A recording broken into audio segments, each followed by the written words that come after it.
条误入沙漠的猫快要死了，但它并不值得同情，因为它是装的。沙漠里都能有猫，可它心里却未必有你。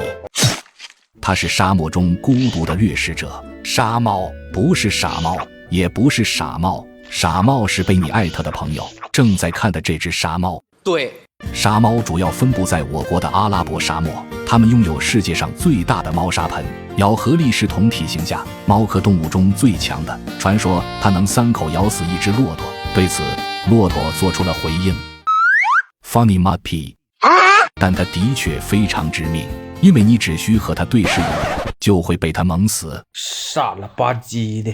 虽然它一口不能咬死骆驼，但它可以3口一个2救。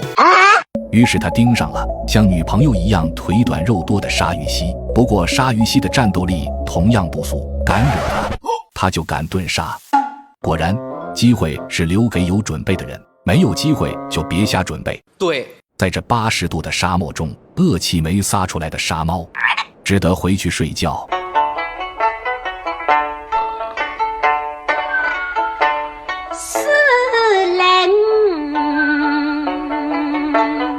他认为白天就应该多休息，毕竟到了晚上还要睡觉。这种间接性摆烂、持续性快乐是他的猫生准则。毕竟坚持不自律，又何尝不是一种自律呢？但岁月静好，总被噩梦打搅。一只正在偷吃的薯条被主角发现，但主角并不着急，因为沙猫常年不喝水，只能通过猎物来补充水分，所以它捕猎前会让猎物补充充足的水分。还是收你们来了！